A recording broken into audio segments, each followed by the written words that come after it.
नमस्कार। Bhavesh Verma education YouTube channel पर आपका हार्दिक स्वागत है। ये प्राथमिक शिक्षा अधिगम स्तर कक्षा 5 का हिंदी विषय का मॉडल पेपर है। इस प्रकार से आपका बोर्ड का पेपर आएगा। कक्षा हिंदी विषय है और कक्षा 5 है, तो इसके बारे में अपन देखेंगे। यहाँ पे सभी विद्यार्थियों को सभी प्रश्न करने वाले हैं। सभी प्रश्न के अंक उनके सामने दे रखे हैं और ये पूरा मॉडल पेपर आपको इस यूट्यूब के कमेंट बॉक्स में आपको मिल जाएगा। वहाँ से आप इस पीडीएफ पर डाउनलोड कर सकते हैं। विद्यार्थी को ऊपर नामांक में रोल नंबर देने होंगे और अपन शुरू करते हैं। पहला प्रश्न तो देखेंगे सबसे पहले कि सेठ ने लड़के को परिश्रम के बदले कितने पैसे दिए। पहला प्रश्न है, ठीक है। सेठ ने, आपकी किताब से प्रश्न है कि सेठ ने लड़के के परिश्रम के बदले कितने पैसे दिए, तो वह आपको बताना है। तो इसमें 8 आने दिए थे। कितने दिए थे? 8 आने। फिर महात्मा जी के लिए दोनों भाई क्या लाए, तो महात्मा जी के लिए दोनों भाई जो थे वो भोजन लेके आए थे। क्या लेके आए थे? भोजन ले आए थे। देवता और दानव कहाँ गए थे, तो देवता और दानव जो आपस में झगड़ते हैं और बाद में वो अपना न्याय प्राप्त करने के लिए कहा जाते हैं, प्रजापति के पास जाते हैं। फिर आपके अगला प्रश्न है, निम्नलिखित प्रश्नों के उत्तर एक पंक्ति में दीजिए। तो हमें प्रतिदिन क्यों नहाना चाहिए? चौथा प्रश्न है, तो हमें प्रतिदिन शरीर को स्वस्थ रखने के लिए नहाना चाहिए। किस लिए नहाना चाहिए? स्वस्थ रहने के लिए। स्वस्थ रहने के लिए नहाना चाहिए। मतदान करने की न्यूनतम आयु कितने वर्ष होनी चाहिए, तो वो होनी चाहिए 18 वर्ष होनी चाहिए। कितनी होनी चाहिए? 18 वर्ष। फिर सदाचार सफलता प्राप्त करने का कार्य क्यों है, तो ये आप प्रश्न का उत्तर आपको एक एक पंक्ति में देना है। तो सदाचार सफलता प्राप्त करने का कार्य क्योंकि इससे हमें क्या मिलता? सफलता। सफलता का मतलब होता है परिश्रम। क्या होता है? परिश्रम। तो रोजाना परिश्रम करने से क्या कार्य क्यों करना चाहिए? क्योंकि हमें अपना लक्ष्य प्राप्त होता है। हमें ध्यान रहता है कि हमें हमारा उद्देश्य क्या है। अपन इस दुनिया में आए हैं और अगर बिना परिश्रम से जिएंगे तो लोग हमें क्या कहेंगे? कामचोर। तो इसके लिए हमें क्या होना चाहिए? हमें अपने लक्ष्य का पता होना चाहिए कि हमें किस प्रकार से अपने लक्ष्य को हासिल करना है। फिर है 7वां प्रश्न। प्रश्नों के उत्तर दीजिए। तो ये प्रत्येक का उत्तर आपको 4 या 5 लाइन में देना है। भगिनी निवेदिता ने देश के लिए कौन कौन से कार्य किए, तो किताब के अंदर आपके ये प्रश्न है, उसका उत्तर वहाँ से आपको देखना है कि भगिनी निवेदिता जो थी उसने देश के लिए कौन कौन से कार्य किए थे, तो वो आपको बताना है। ठीक है। इसके बाद अगला है, कबड्डी के खेल में अंक निर्धारण किस तरह का होता है, तो वो भी आप देख लेना। फिर 9वां प्रश्न है, खंड अ को सब खंड ब से मिलाना है। तो देखो, मैच खेलने वाला क्या होता है? रेफरी। तो इसको रेफरी से मिलाना। मैच खेलने वाला हमेशा रेफरी कहलाता है। कबड्डी देने वाला होता है रेडर। कबड्डी देने वाला होता है रेडर। इस प्रकार से रेडर से मिलाएंगे। फिर कबड्डी का मैदान, कबड्डी के मैदान को अपन क्या कहते हैं? पाला। और खेल का नियम जब टूट जाता है तो उसे कहते हैं फाउल। क्या कहेंगे? फाउल। ठीक है। फिर 10वां प्रश्न है, सुबह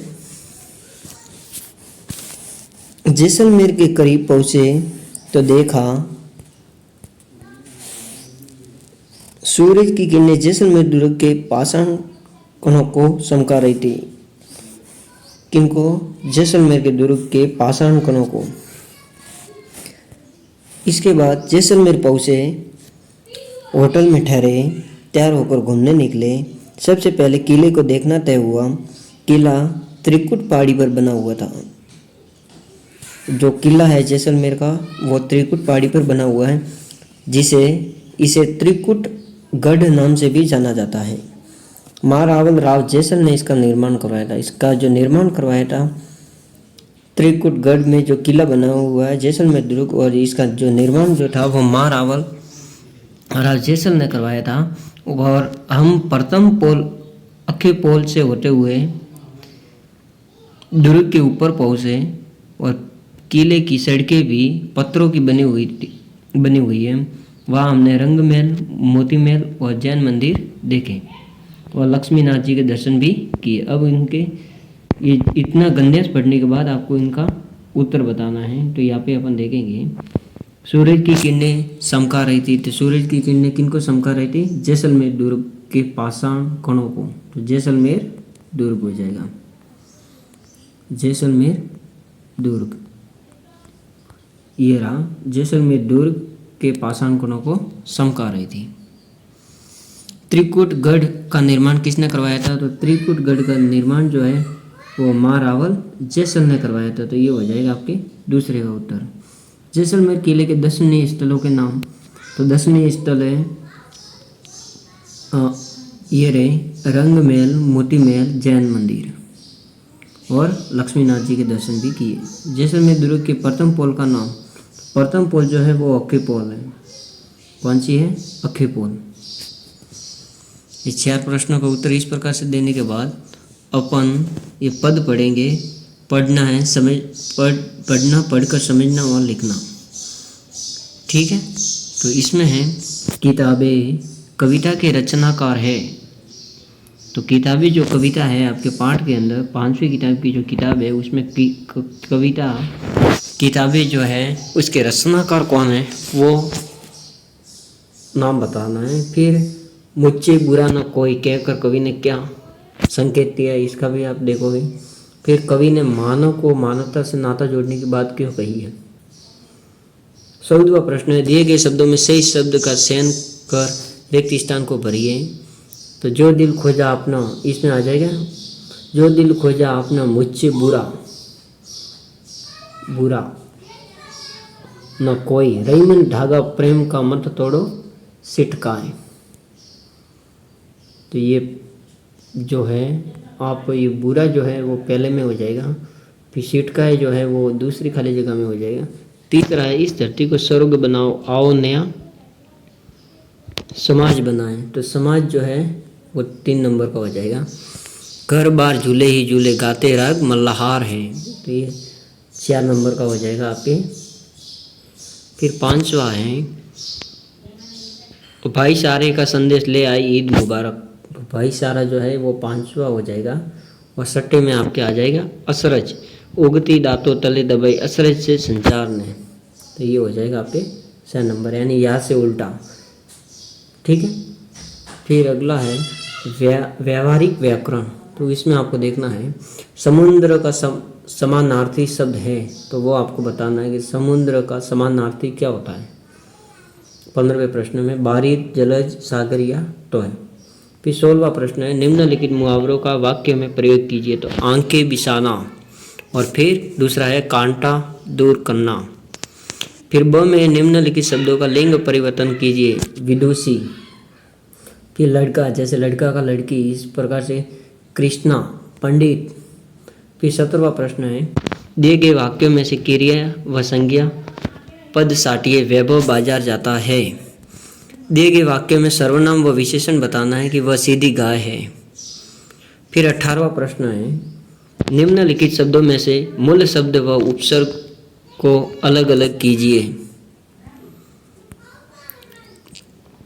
तो इसमें अनुगमन और अपशब्द दे रखे। फिर ब में निम्नलिखित शब्दों में से मूल शब्द व प्रत्यय को अलग अलग कीजिए सामाजिक और आनंद में। फिर सृजनात्मक अभिव्यक्ति अपने विद्यालय के वार्षिक उत्सव समारोह के अनुभव को स्वाद्य रूप में लिखिए। अपने जैसे विद्यालय में जो वार्षिक उत्सव जो प्रोग्राम हुआ था उसमें आपने किस प्रकार से आनंद लिया था, तो वो अपने बारे में लिखना है कि कौन सी बात आपको अच्छी लगी।